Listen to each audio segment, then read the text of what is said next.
I noticed, this is my mom up there, and I noticed in both my mother and my grandmother, as they got older, I noticed things like they started repeating questions more often. Have you heard that with some of your family members maybe? You know, they'd lose their keys. They would forget that they had asked me to do something, or if I tell them something, they would forget. All these kinds of things was kind of of interest to me because I was interested if they're having difficulty, then maybe it's the same kind of difficulty that happens with children in schools, right?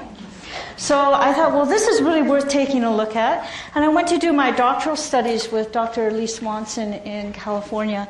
And this is at University of California, Riverside. And this is his area of research. So I learned a lot about executive functions, particularly a specific kind with him. And there's many different kinds of cognitive abilities that follow under this umbrella.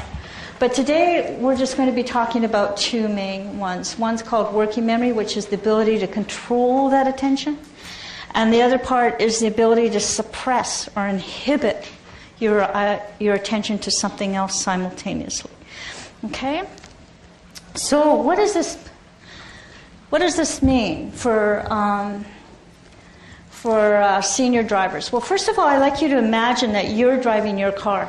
You're driving your car to work one day, and you're driving along, and it's the route you always take. You always go the same way, and you know it takes you exactly 25 minutes. You can leave your house at 26 minutes after 7. You know you're going to be there right on time for work. And so at 8 o'clock. So what you do, I should have done my math. So what you should do, so as you go, you can have the radio on. You don't mind. You know that you're just driving along. You know that you look to your left, you look to your right. You keep going. You know where all the stop signs are. You might even know where there's a school on the way and other landmarks, maybe a church, this kind of thing. But you don't really pay attention to them. You just keep driving along. You're listening to your radio, having a great time. And then all of a sudden, you get about a third of the way, and you realize there's construction ahead. Oh my goodness, I've got to go a different route. You know, it's not the same route I go all the time. It's not the easy way. It's not the way I can just listen to my music and cruise along. All of a sudden, I got to go another route. Okay, so you get out your smartphone and you go to pull to the side of the road. You pull up your little map. And if I go this way and this way and this way, I think I've got it. Okay. So you get back in your car and you're paying attention, trying to remember in your mind, where did that smartphone, that tiny little Google map, where did it tell me to go?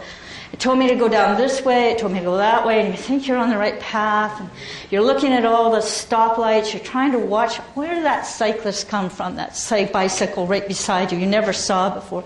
Never noticed bicycles any other day when you went to work. So all of a sudden, all these things are in your mind, and then all of a sudden, you hear the siren. I can't make it. It's a police officer, and he's stopping you because you just went through a red light, right?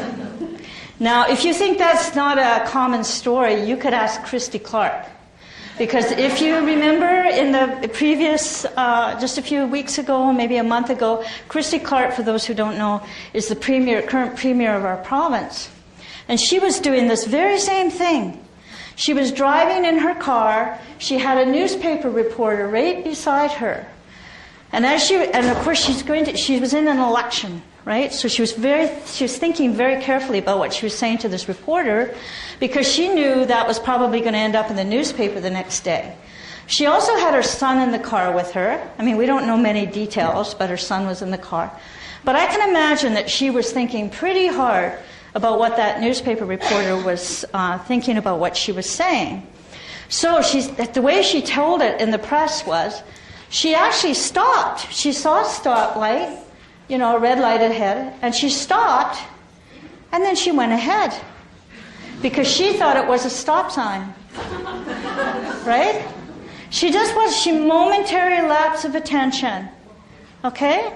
Those are the kinds of things that what she was doing, she was so consumed with these other things that she wasn't able to focus her attention on what was really important at that particular time. She couldn't keep her mind on what it was, the goal. The real goal is to stay safe in the car. I mean, she kind of lost it. So this happens quite a bit with seniors.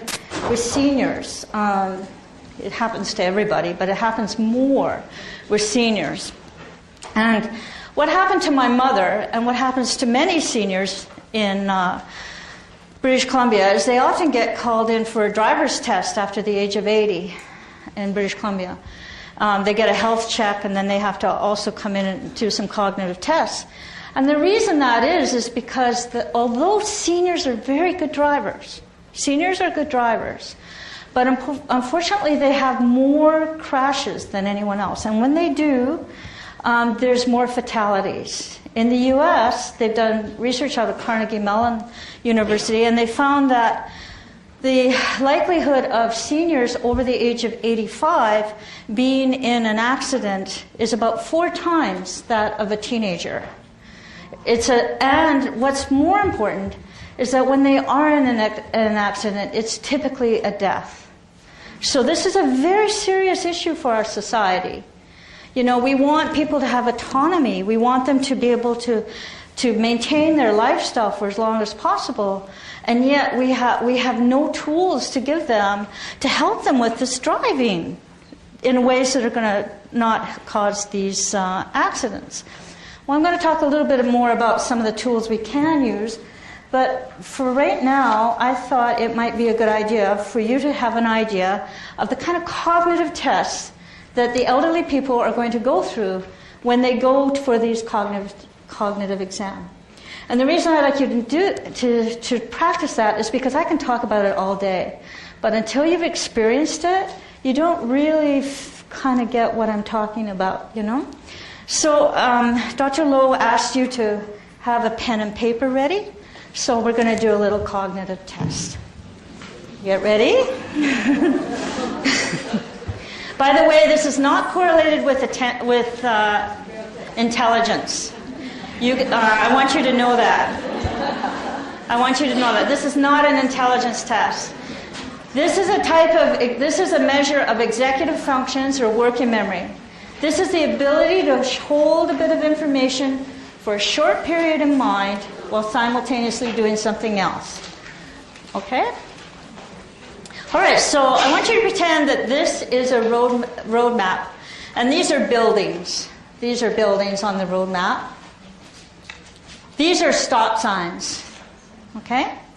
Now your job is going to be to remember those stop signs, and you also have to remember which way you're driving. Whoops, sorry. Can't look and do this.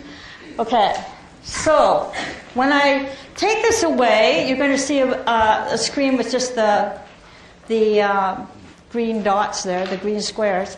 And your job is to remember both the stop signs on your route only on your route, and the arrows and which way you're going.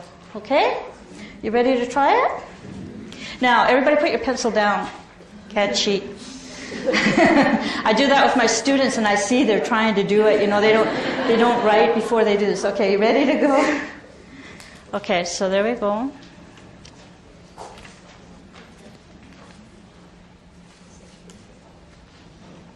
Okay, off you go. Try and do it now. Write with your pencil. Make it on your handout. The handout I gave you. Oh, I didn't tell you about the handout.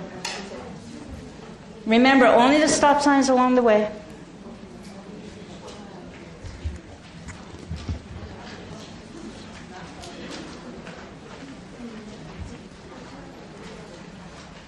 Okay, if you did that, you should have put the stop sign down at the bottom here, but not the one at the top. You have to suppress your attention to that one and only to the ones along the way. Okay, did you all do very well? Yeah. Yay! Yay!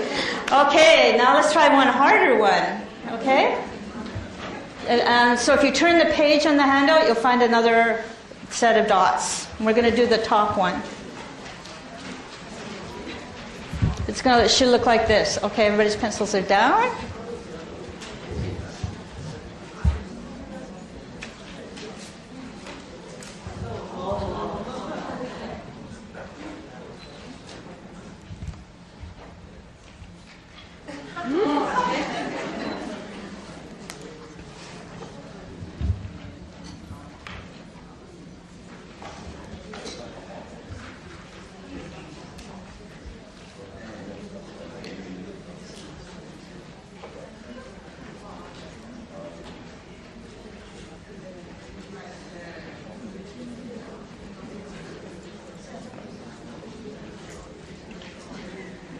There's the answer.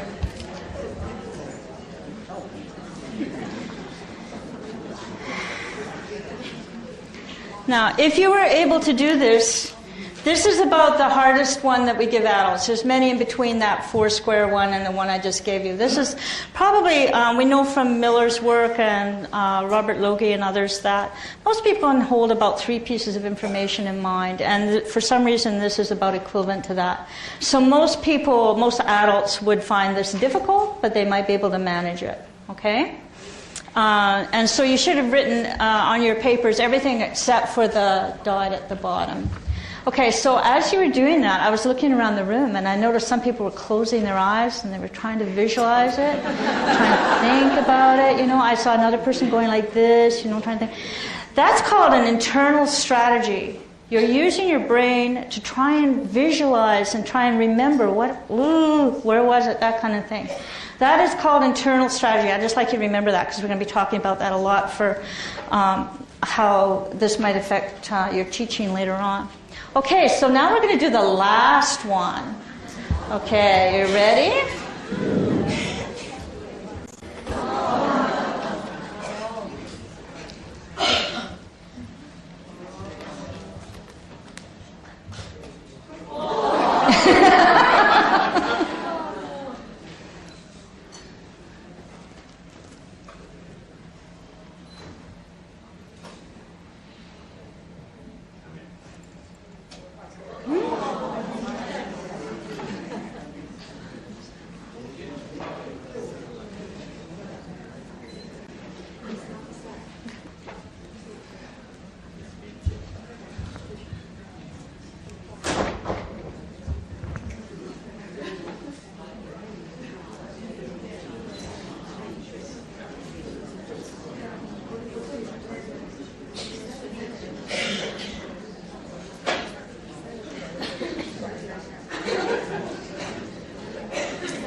Ready?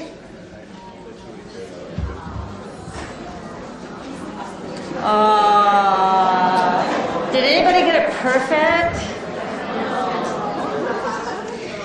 When I put that on, I heard you all go,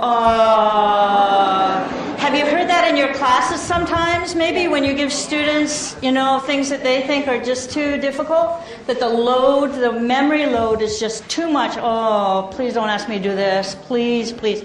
Okay, so this one's very difficult, and to be honest, this is from a study that I did many years ago with elderly people, and I was I was trying to look at the relationship between memory and writing, executive functions, and elderly people's writing ability, and I compared them to groups who were middle-aged and young adults as well as teenagers, and out of all those groups, we know, and also I should mention that we do kind of know that this kind of executive function skill kind of develops from about the age of 7 months when you're an infant. It's sort of just very rudimentary kind of skill. Builds up, and then it maxes out when you're about 27, 28 years of age. And then from that point on, starts going down, down, down, down, down. And when you get to about the age about 65, it starts going quite lower. And when you get to about 85, it starts going very, very weak. And so I was working with these elderly people. Many of the elderly people I worked with, they were all functioning very, very well in their lives. They all had spouses. They were all doing things. None of them, if you met them, you would say that they have dementia or any kind of memory problems. You wouldn't know that. They were all grandmas and grandpas and things like that. They were very, very active people. But some of them couldn't even get through the instructions. Those first instructions I gave you, they would have had difficulty with that. But there was one lady, 86 years old. She did this one. And I said, wait a minute, you're not supposed to do that. You're ruining my results. I'm never going to get published. And the reason, and the thing was, that it didn't make sense to me because we gave them several tasks. This was just one. But she wasn't doing very well on the other ones, but she aced this, and I couldn't figure out what is going on there. Well, that is the first time that in my career I started thinking, okay, we better start looking at context, at experience. Because prior to that time, I'd spent much of my life looking at children's cognition in absence of context, in absence of their experience. Let me show you why that lady did so well. When I asked her, how did you do that? How did you do that? I couldn't do that. She said to me, sorry, oh, it's okay. It's a crochet pattern. It's a crochet pattern. I know how to do that. I've been doing it for years. No problem. She crochets all the time. And that's an example of a crochet pattern. And then, of course, it's a crochet. So you can see that experience matters. So on that particular task, she was not using her executive functions because she had experienced it many, many times. She was very fluent, no problem. So she wasn't really drawing on what we call executive resources for that. She was just drawing on her experience, and she was very, very fluent with it. Okay? So there's other kinds of executive function tasks. This is another one that you might be familiar with. It's called a Stroop task. And the reason I'm showing you this is because the other one involved complex thinking, but this one really is just what's called inhibitory control. So as you can see, the top line is red, is written in red, blue is written in blue, orange is written in orange, and purple's in purple. But from that point on, the colors behind are different from the colors you read. So if you try to say them, you have to suppress attention to the color that you're looking at and read it only. Okay, so that's an example of an alphabetic English one, and this is the type of thing that you would do for a Chinese one, for people who are Chinese. This is on a computer screen, so the control group is the accurate one, and then the task is the second one there. They would see each screen. Do you see how that works? Okay, so just to give you an idea of what I mean by inhibitory control. So, back to our driving. So if we had streets like the one above, and I know some of you are from Toronto, apparently that's in Toronto somewhere, and I thought, where in Toronto do they have a street with no one on it? But there it is. That would be quite an easy task to drive along there. But as you can see here, many elderly people complain about the lights of cars at night. They don't like to drive at night because of the lights. Snowstorms are really tricky because lots of things are going to be going wrong. And then that's a busy street in Shanghai somewhere. And it gives you the idea of the kinds of things they're going to have to monitor all along. So what happens then is, what are we going to do? We don't want people to lose their autonomy. We don't want to just tell you we're going to take away your license. That's what they did to my mother. And it was very, very hard on her. I felt very, very badly for her because she didn't drive far, and she couldn't understand it because she doesn't drive at night. She made sure that she took the route she always knows. She only went to the grocery store. She didn't go that often, but she loved having her car. But she went and did some of those tests, and she didn't even make it past the cognitive test. They wouldn't give her a driver's exam because they said that her scores were so low. Now, my mom, if you met my mom, if you saw in that first slide, that was her very close to this time.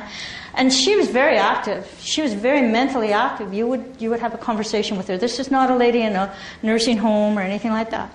So it was it was really hard for her. So it's one of the challenges we have, you know. Now, if we can teach people what's called self-regulation strategies. So in other words, if they can monitor when there's cognitive challenges there, you know, if they know, like my mom did, she was actually really good at it. Like I said, she knew when not to go out. She didn't go at busy time. She didn't go in rush hour. She went on the path she knew. And if she did want to go somewhere and it was during a busy time, she'd phone me. She would phone me and get us or one of my kids to drive her, that kind of thing. Those are called self-regulatory strategies. Now the trick is that some really interesting work out of the U.S., they found that what they did is they asked elderly people whether or not they felt they could drive over the age of 80, this was. And they all said, yeah, I can drive. No problem, I can drive. But when they actually gave them these tests, they couldn't. Half of them couldn't about half of them.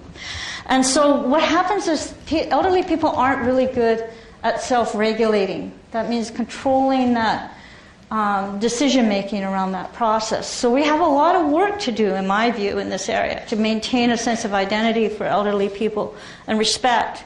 Because, as we know, they have a lot to offer our culture. And it's a very serious thing to take away their feelings of autonomy and worth, self-worth. So we're going to come back to the self-regulation strategies, because that's one of the things that we work with children who struggle in school. That's what we want them to get. We want them to get self-regulatory strategies so that, they're not always doing this, every 2 minutes asking for help from the teacher. You're not having to worry about them so much that they will ask only when they need help, and they'll try to solve their own problems. Okay? They have to recognize them first, of course. Okay, so the next thing I'm going to talk about is about a little bit of research, because it's not only driving. I gave you that example because it seems to resonate with people. It helps them understand what executive functions are. But remember, I said I was also interested in how elderly people wrote. And so in this study, we asked them to write about a really important event in their life. And most of the women wrote about their wedding or grandchildren. I can't tell you how many times that happened. There's a little bit of gender difference here. And the men tended to write about sports and cars or boats. I don't know. This is all these people were Caucasian, so I don't know if it's gender specific, cultural specific, but that's the way it was. And I think it's very important to remember, as I keep repeating, that what I'm talking about today is not tied to intelligence. This is not related to intelligence. These people were very wise elderly people. They had a lot of information about their past. They'd remember lots of things about their babies, about their weddings, about important life events. They could tell you little lessons, all these kind of things. They're wise people. What they have is just this difficulty in the momentary time. Okay? So it's important to remember that. And when we looked at their writing, when they were doing writing when they were older, they had difficulty, although they had many, many ideas, they had difficulty sequencing these ideas and keeping them in their mind and writing them down. They tended to write shorter essays, and even though they were very rich, they were very much shorter, and they kept the sequence down. And they also had difficulty maintaining attention to the use of pronouns. I don't know, this is like the he, she, it. It's a story where she talks about Mary went to the store to get some bread, and she went to the baseball game too, And then you're thinking she's talking about Mary, but she's actually talking about somebody else very earlier in the passage. So the pronouns don't always connect really well to the reference, what we call. And they were also a little bit slower at writing, and so their writing was smaller. This is exactly the same as what we find in adolescents with learning disabilities. It's the very same thing, but for much the same reason. They have the difficulty with executive functions of maintaining these ideas in mind while simultaneously trying to pay attention to their pronouns and things like that. They've got all the ideas, they just can't pay attention to the language of it or the writing. Okay, so what do elderly people do, and what do children who struggle do? They tend to get what's called external strategies. So, for example, in that research that we did, we asked elderly people, well, if you forget the name of a person who lives down the street who just moved in, what do you do? And one of the ladies told me, well, I just go read their mailbox. I go look on their mailbox. It's right there. That's an external strategy, right? She just thinks, I forgot, got to go find out who that is, and figures it out. I said, how do you remember to watch your favorite TV show when it comes on? Because this is always another problem. Oh, I get my grandson to come and fix the TV so it just comes on when I want to watch it. Or, they get some sort of video or something like that. They have many external strategies to help them. And kids with learning challenges, they will do that as well. They will call on the teacher. That's their number one learning strategy. But what they don't seem to have a really good handle on is internal strategies. Like how are they going to organize their thinking in ways that it can help them? It's just not, it's more difficult for them. Okay, so what's this got to do with multilingualism? You're probably wondering. Here we're talking about elderly people. We're talking about monolingual individuals who might have difficulty with writing. What's that got to do with multilingualism? Well, there's a thing called the bilingual advantage. And what we know is that people, elderly people who are multilingual, this is new research and it's not been tested, but it seems to be, from our epidemiological research actually done in Canada here, that you can delay the elderly people who are multilingual are less likely to develop memory loss or Alzheimer's or dementia, whatever you want to call it. It takes like 5 years beyond monolinguals. So it's a little bit later, right? So something's going on with multilingual people that's not going on with monolingual people, that's actually protecting them. Now, you still have memory challenges, but it's not to the same extent, and it seems to be delayed somewhat. And so this is, a lot of people are worried about this. We spent a lot of research trying to figure out what's going to help us with this memory. And the one thing is caffeine. Multilingualism helps, but other people have looked at caffeine and they think that 3 to 5 cups of caffeine a day, of coffee a day, seems to work. This is a Finnish study. And of course, that's a lot of coffee, and not everybody who's elderly is going to be drinking coffee, and it's got to be over your lifespan.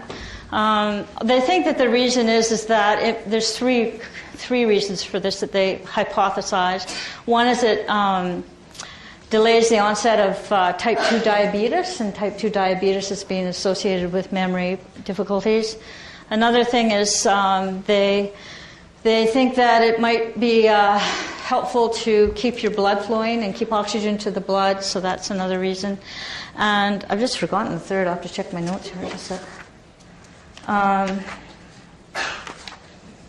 Oh yes, in animal studies they've shown that there's fewer plaques in the brain that are associated with Alzheimer's. So once again, this is not tested and proven, but you'll find it in the press. It's a very common thing. But, we don't all want to drink caffeine that much. So maybe becoming multilingual is just a better idea. There's more value in becoming multilingual than drinking caffeine. The other thing is we find that a lot of people have worked at, Roger Dixon at UVic worked on the idea that maybe exercise and things like this would help. Exercise helps you stay healthy, which is very, very important in elderly, for elderly people, but it doesn't really protect against executive functions. So there's something about this bilingual, and we only have research on bilinguals, but I'd argue it's the same for multilinguals, advantage. And that's what we're talking about today from this point on. So everybody's got a sense of what we're talking about, and there's something going on with multilingual people, and how does that relate to what you're doing in Chinese schools? Okay, so after I'd done this research with adolescents and elderly people, I was interested. Okay, well, if executive functions develop early, how do they develop, and how do they develop in multilingual children? This is really what this is new research. This is what we just got our SHIRT grant for, and we're going to be exploring more. But I'm going to give you a little idea of the hypotheses behind it and why we're thinking this. This is some work by Ellen Bialystok at York University. She looked at kids who are 5 and 7 years of age, and this is in 1988 rather. And even at that point, she realized that if you ask them to correct errors, whether grammatical errors in this case, I have 2 pencil and apple growing noses. So you see the first sentence is only a grammatical error. It should be 2 pencils, right? And the second one, they also have to pay attention to the idea, they have to suppress attention to the idea that even though it's syntactically correct, it's semantically inaccurate. It doesn't make any sense. So she found that the children who were bilingual were better at deciding which ones were correct and incorrect. They were better at that. They were better at suppressing. So we've known for quite a while that this is kind of happening with children. We also know from research in monolingual kids and bilingual kids that the idea of joint attention is really, really important from early life. So if you can see in the top picture there, I chose these pictures, by the way, I got them all off of Google. It's just amazing what you can find in Google these days. And the top picture there, see how the mom is looking at her son? It's making very good eye contact. That is in Western culture, and I think in Asian as well. I'll learn more about that over the next few years. But in Western culture, eye contact is very, very important for making joint attention. And that's what's going on there. And in the bottom, those kids are all learning Chinese. They're monolingual kids learning Chinese, so we know that those are really important.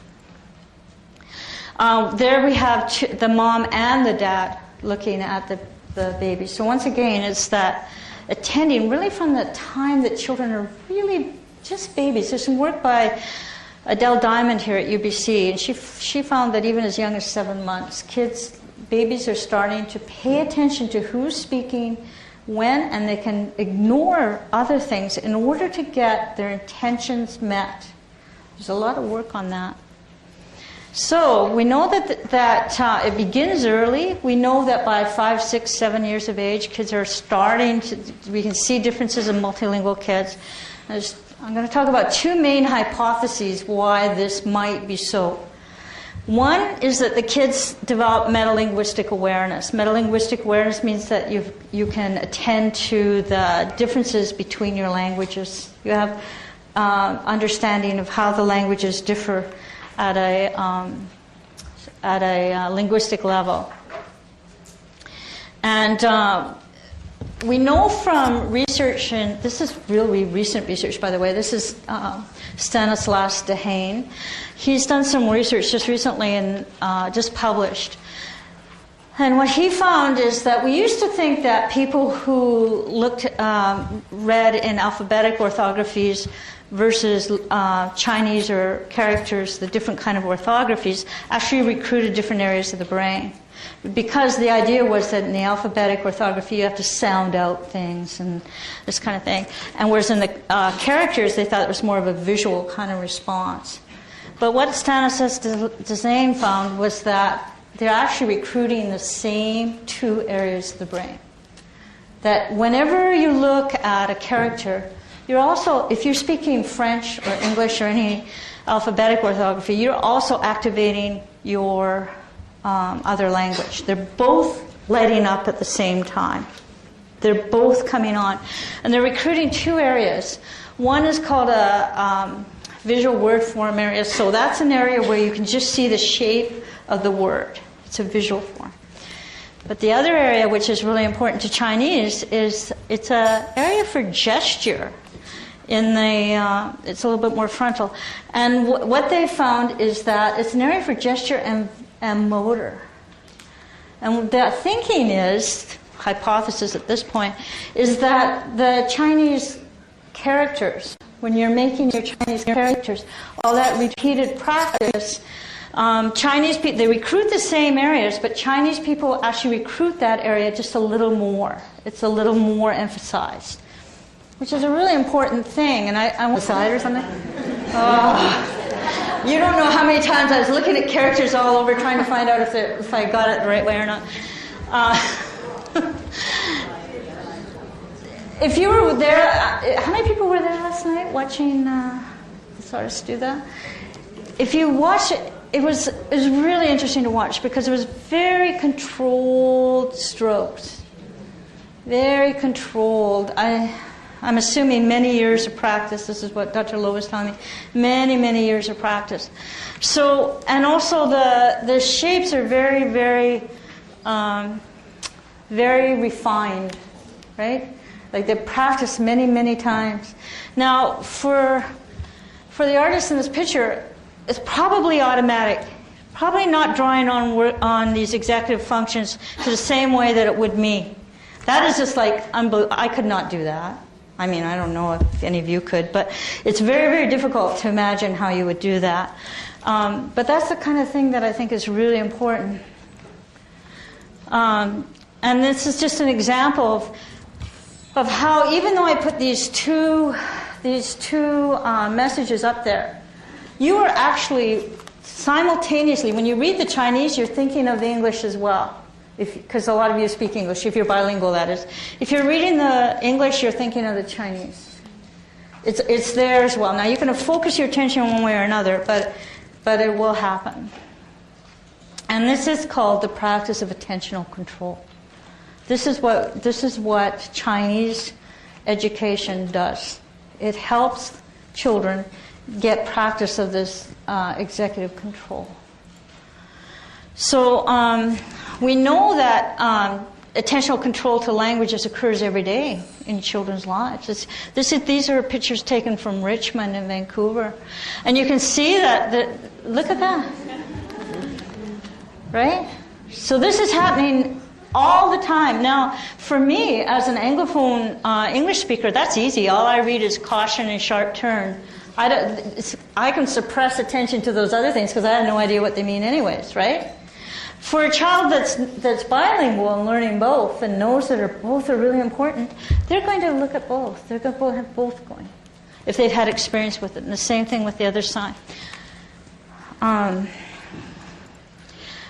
This is some research from our recent study that I did with Dr. Daniel Moore and Diane Dagenet at SFU.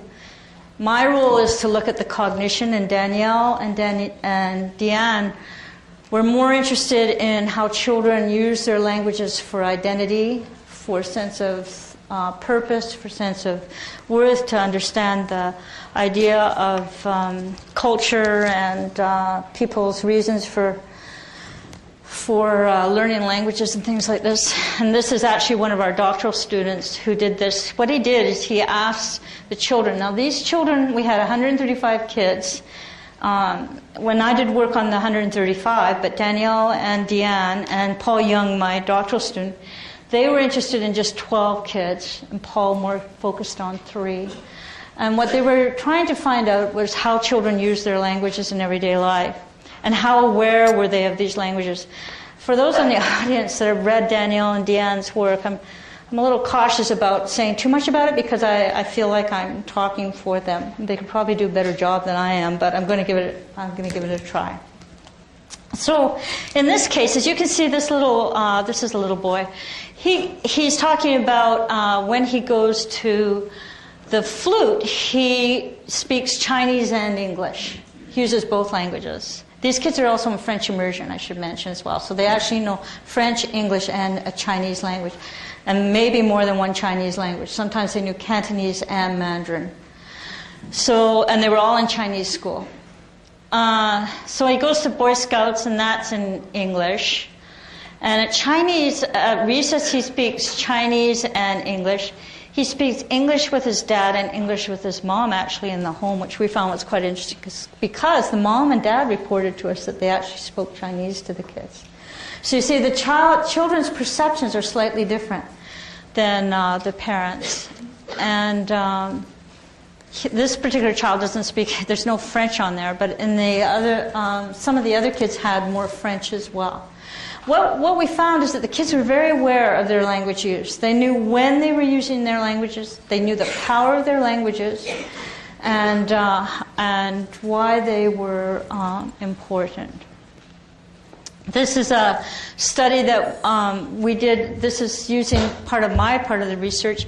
Is I gave kids a little task, a little spelling task. It was actually a pinyin task from Taiwan, and the kids were given a word, and forgive me if I say this wrong. It's a nonsense word. It's not supposed to make any sense. It's just a syllable. It would be like, this is supposed to say juin. I don't know if I'm saying it right. But what the kids would do is they would write it many different ways. Some kids wrote juin and juin like this. The top one is very similar to English, right? Sometimes they would do it like the middle one, which is very similar to French, because remember, they're trilinguals. And then some kids would use pinyin. So when we first got these responses, I thought, well, what am I going to do with this? I don't, this happens every now in research. You think, oh, what am I going to do? So because my research assistant started telling me this, they didn't think that they were just using pinyin. So we started asking the kids. We said, okay, well, tell me what language you're using when you do this task. We really want to know. And for each item, every time they spelled a word, we asked them, what language are you using? So I thought, well, they're going to tell me all English, or they're going to tell me all French, or all Chinese. That's not what we got. We got the kids telling us different words for different languages for each word. At 6 years of age, they could tell us what language they were using to spell a nonsense word. And what's more important is they were accurate. They were accurate more than 50% of the time. So that means they have a really good sense of their languages at a very, very young, very, very, very young age. And then the other thing was I also did what's called hierarchical regression analysis. So what we did is we looked what is that associated with, and even after I took away all their metalinguistic awareness and their phonemic awareness and visual processing and all these different things, executive functions counted for that. It could explain how they did that. It was correlated, it was associated with it. Okay, so that's one hypothesis, is that, kids have to suppress the languages, but they're very aware of these languages, and they learn very, very young, from a very early age, when they're multilingual, how to suppress these different languages or how to attend to them. And over time, this repeated practice, this repeated control will benefit them according to this hypothesis when they're older, throughout their lifespan. This is going to help them. Okay, but the other finding that we found, or that we really want to look at, was the awareness of culture and how much culture really plays into this. So, for example, this is back to my idea about self-regulation and control develops in social contexts. We know this develops in social context. So there's the mom looking at her baby. And see the two children, the middle one here? This is called triadic communication and language development. See how they're both looking at the object? And they're both talking about that object. So what they have is joint focused attention on something else, and they're talking about it. And if you read Krashen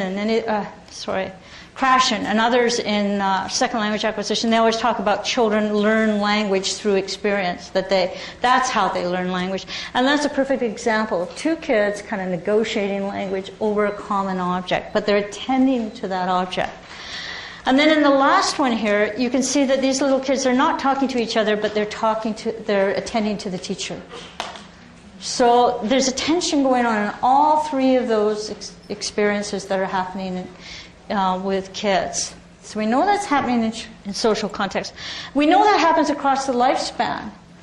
The other thing that I didn't highlight too much for you earlier on was that we know that if people stay social in their later years, that will also serve as a protective factor against this kind of memory loss. If you keep going out talking to people and communicating, maybe through extended families or different activities in a community center, this kind of thing, it's all very helpful for people. Okay, but the other thing that is really important is that affiliation with a cultural group we're hypothesizing is really important to the development of executive functions. Why would that be so? Because your cultural group, if you're affiliated with a cultural group, that cultural group is giving you a sense of community and giving you the rules for how you form that attention. As you know, some cultures you don't make eye contact when you're talking to other people, right? But there's other ways that they're going to form attention, but it's not through eye contact. So your culture gives you the social norms and the social rules that help you with this. And all your cultural traditions are repeated practice. Every Chinese New Year, my students come to me and it seems to me I get the same gifts. I get these little cakes, things like that. Well, every time kids know that, they know they get the vocabulary for that. They get practiced with that over and over again. Now, the first time it's going to involve executive functions, but over the years they get that sort of framework for being able to understand language and understand what they're doing. And once again, the calligraphy is really important, and there's another cultural event that we saw last night with the playing the Chinese instruments. That repeated practice over and over. Okay, so one of the things that Danielle and Deanne did in their research is they talked to the parents and they transcribed what the parents said about Chinese and why they thought that French immersion was really important for them and why they put their children in Chinese school and why they like Chinese school. And what they said was, I think it's important because the Chinese, if you can't speak Cantonese or if you can't write your name, you wouldn't be considered Chinese by others. When you grow up, even if you can speak perfect English, you become a Canadian citizen. If you can't listen, can't write, can't speak several sentences in Chinese, how can you say you're Chinese? So for parents, the idea of being Chinese is they have some sort of idea about what Chinese is, and languages and the investment in the Chinese language is very, very important to them. Very, very important. And Deanne and Danielle did some work also that they really, Chinese families seem to be very aware of the global importance of languages and how this gives you entry into their country of origin. So if the kids go back to Hong Kong, for example, they can still speak with relatives if they go to wherever they came from, this kind of thing. And also it gives them access to labor markets and things like this in other countries. So it's very, very important to Chinese parents to do this. So what does it mean for kids? So when we ask kids about why they were, my doctoral student actually just wanted them to say, why do you think about being Chinese? They wanted to give them the same question that we gave the adults. But the kids really aren't there yet. They don't really know what Chinese are, what that's about. 6-year-olds are kind of 6-year-olds, right? Like they're just like very young. What they were interested in, they're just forming their ideas. They're just learning. That's back to my Chinese education. This is why Chinese education is really important. If you don't do it, if you don't do this, then you're going to lose it. So what the kids were interested in, though, is when to use their languages. They have multiple languages, and this is Danielle Moore's work with some drawings that she had kids do. She asked them. She was talking with them as she did it. She drew the right and they drew the left. And what the kids were doing was showing them their networks of language use, who they spoke language, who do they speak languages with, how did they use them. And what she found is that, remember these are trilingual kids, they found that Chinese was a really important language, Mandarin or Cantonese that is, was a very important language for, they had a sense of tradition, a sense of culture, things like that their parents wanted to learn it. But they also saw the power in English, and particularly in French, because French was a language that they could use with their siblings, with other people on the playgrounds and everything, but nobody else knew what they were doing. So it's kind of like a little secretive language, right? They could talk to others, and parents didn't really know what's going on. The language of power. So, they haven't quite got their multilingual identities down just yet, right? So but their experiences at this age are really critical for them to develop it. The other thing that was kind of interesting, I thought, from their research, I read their articles and we talk a lot, and one of the things I thought was really interesting is the kids didn't learn their heritage language. A lot of the grandparents spoke dialects of Chinese languages, like Mandarin or Cantonese or whatever, some dialects, and the parents would speak to the grandparents in these languages, but the children didn't know them. And they had a sense that was an alienation kind of thing. I think that's an interesting finding, you know, because of our work with Aboriginal people in Canada right now. We're trying to keep that language revitalization and keep these heritage languages going, because that also gives you a sense of history and a sense of affiliation with a culture. Okay? I put this up here because I knew I'd forget what this means. Horse and bird share common traits. Danielle also asked them to draw a character, and one of the little boys told her that this character, which I'm not sure if it's horse or bird, but it was very similar to the bird, and they were saying that it was in the same category of meaning, because all animals have 2 legs or 4 legs or something like this. He was explaining to her why this character was being made like this, and he was also explaining how the strokes were similar. This is 6 and 7 years of age. They're able to, you're doing something right in those Chinese schools, because they were able to tell you exactly why they were making these strokes this way. Then he also went on to tell her about how they use Chinese dictionaries to look up the strokes, and how it's different from French or English, where it's alphabetical order. They said that in Chinese, he said you have to look at the strokes. You know, so they have very, very firm sense of the differences and the similarities between languages, and how they identify with their languages. And how does that relate to attention? Well, they have to pay attention to these things. That's the role of Chinese education. They're paying attention to these things to help them see these differences. If you don't do that, they're going to rely primarily on the dominant language that in their culture, in the social economic community, which in the West here, of course, is English. This is an example of a diary that was written in English, but you can notice when they get to something steam bun at the bottom, and storm and donut, Chinese donut, they put in the Chinese words because they didn't really feel that the way they described it in English was really doing justice. Okay? So what we're seeing is that kids are transversing these languages all the time. They're thinking about what's most important for what. Where do I use this one? Well, how am I going to communicate most effectively? We had to be very, very careful about the research assistants that we sent in to talk to them. Like, if we were assessing their French reading ability, for example, we would send in a Caucasian person who spoke French. We would never send in a Chinese person, because then they're going to start speaking Chinese to them. And we're trying to get them to think in French, right? So they're just flipping back and forth all the time. And many of you who are multilingual will understand what I'm talking about. Okay, so what has this all got to do with innovative instruction, which I promised to talk a little bit about? Just going to, I just want to review what I've talked about.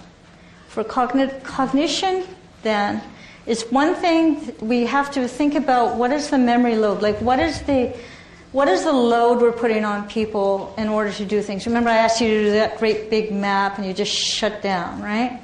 So these are kind of things that teachers know right off the bat. You're not going to give the kids too much work to do. You're going to make it something that's within their capabilities. We also know that some kids we're going to have to give extra time because they're processing slower, right? We know that.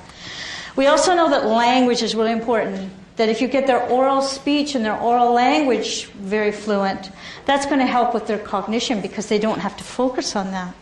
So that's why you want to be working on their language and everything, or oral speech. But what does it really mean for tomorrow and where we're going? Well, we know that controlling attention is cultural, and that we learn from past generations. So one of the focuses that I would think that in future, now I speak as an Anglophone in the school system in British Columbia, where, to my knowledge, we have just one Mandarin and immersion class in Vancouver. I'm not aware of any others. There might be, but to be quite honest, there's not. Put it this way, there's not a lot of them, if there are. And we have kids coming to school with many, many assets, many resources. And this kind of thing, like doing calligraphy or learning to write characters, is a cognitive resource that I feel we're not using sufficiently in the school system, in the Canadian school system just yet for our Chinese people, kids. So what we need to be doing, in my view, is bringing these cultural learning and this experience that the kids are having into today's classrooms in the public school. So now I know you're in Chinese schools, but I see it kind of collaborating with the public school to help them out, to help English-speaking teachers understand this, English and French. We asked the teachers when we did our study, we asked them what languages the kids spoke, and they couldn't tell us. There was like 2 teachers out of all of them that could actually tell us what languages the kids spoke. They couldn't tell us what they were bringing to school with them. And this is a really important thing because they had no idea if they could write characters or not. They had no idea what languages they spoke or a heritage language or if they were going back and forth. And all those things are really, really important. Okay, so we can learn from past generations. We also know that controlling attention is social. So this should be across educational contexts. If you have kids socializing only with Chinese kids in Chinese school, and then you have them going to English school and they're only communicating in English school, in some ways that makes it easier for them because they can suppress attention. But on the other hand, if you want more practice, the more practice they have switching back and forth between these languages is really, really helpful to them, it seems. So it would be really, in my view, it would be a really good idea to look at collaborations across institutions. And if you listen to my the work that I've done, I think that controlling attention is metalinguistic, and we need to attend to these in our learning tools. So, for example, these cards would be very, very good if the children you're working with are equally proficient in their Chinese language as well as English. But if they're more proficient in English than they are in Chinese, then the difficulty is they're probably just going to read the English and suppress the Chinese, right? So you have to start thinking more about the kind of tools that we use with kids, and I'm talking about we, meaning myself, in public school systems, to see what would be best for individual children. If children are simultaneous bilinguals and they've learned these languages from birth and they're equally proficient, which some kids, they come in like that, there's no issue here. It's fine, you give them both. But if you really want to keep the Chinese or the English the other way around, you might want to help them suppress the attention to the other language. Increasingly, we're getting ebooks and apps. And a discussion like today about innovation wouldn't be helpful if we didn't talk about technology. One of my doctoral students is interested in using ebooks to teach young children about mathematics. So we've been looking at apps and ebooks and animated ebooks, like countless thousands of them, it seems to me. And there's more and more coming on the market. But we need to be able to evaluate those. They're very innovative. So, for example, in this particular book, this is just what we call an ebook, and what they've got is a simultaneous Chinese and English on there. And once again, that you're going.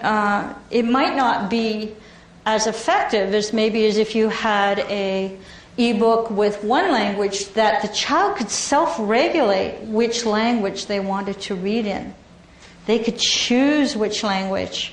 And maybe they flip back and forth between languages. There are ebooks like that where you can push a button and then you go to one language and then you can go to another language and this kind of thing.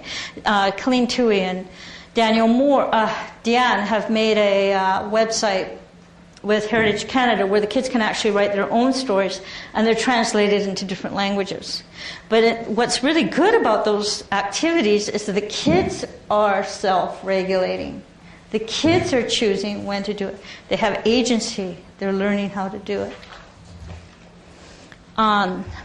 There's some apps like getting more and more iPad kinds of things. And this one here is English, but I couldn't find a Chinese one, to be quite honest. I think that there's a burgeoning market for anybody who wants to do this. But we have things like you can have the kids read to themselves, or they can have a grandma reading to them, or they can read along, and this time the text will highlight as they're going along. This is English, of course, but in Chinese you could have the same thing. You could have the same thing. And this is kids love these things. They love them. The difficulty is that many of the people who are writing them, or I wouldn't say the people writing the e-books, but the people designing the technology tend to be gamers, people who work in the gaming industry. And some of these e-books you'll find like there's flashing bubbles and fish swimming through, and then all of a sudden a shark comes through, and there's all these distractors which are really not drawing the children's attention to what you want to be focusing on. So I'm hoping over the next years, one of the things we have to be thinking about is how are we going to make these tools more effective for kids? And that's a new area to think about. And so where's Chinese education in the future? Well, I like, this is Uri Bronfenbrenner's model.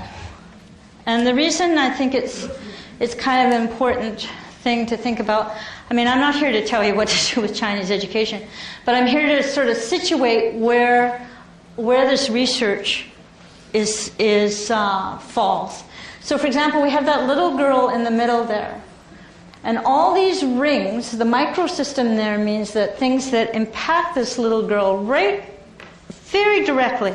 So her family, her siblings, her peers, what she does at school, and her work, meaning that could be things like church, religious things as well. Things where she goes where she has direct impact with the people around her. That's going to be affecting her. And that's what we've spent a lot of time in education on that over the years, at least in my career. We've spent a lot of time on that. But where we're focusing also is we have to start looking at what's called this mesosystem. These are the interactions between all those things. So for example, we have school there, but we could easily put Chinese school and English school, or Chinese school and French school. How are they interacting to help this little girl in the middle? How are they working together? How is school working with peers and working with siblings? So they're interacting in ways that support the development of this little girl over time. In the next system, the exosystem is the extended family, where the parents' work environment maybe. These are indirect, but they also affect the child. It might not be right direct with them, but they set up the cultural context, not the cultural, but the social context that children learn in. And then the very last is the macro system. And this is the culture, the history, economic system, social conditions, all the laws. All these impact kids. If you touch any one of these, if you change any one of these dimensions, it will have an effect on all the others. That's the idea of this model. That every single thing that you touch there, everything you change, will impact into those concentric rings.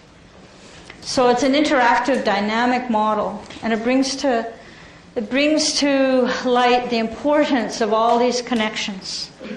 And I strongly believe that's the way to go in the future. That's what I think that is the challenge for both public school systems and for the people, different types of schools who interact with Chinese school systems. And if we do that, that little girl is going to grow up to be an elderly adult with great working memory, executive functions, and have a agency to maybe drive that car a little longer than we normally. I just want to say thank you very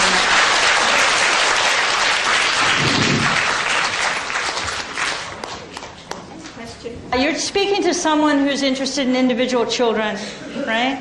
And I think it really depends on the child. If the child's having difficulty, that English might help them. But if your end goal is to have them learn Mandarin, you might want to use more simplified Mandarin to help them understand the concept. The difficulty with going straight to English is it's a dominant language, and they'll want to do that all the time. So I'd encourage you to keep up with the Mandarin. Okay, any more questions?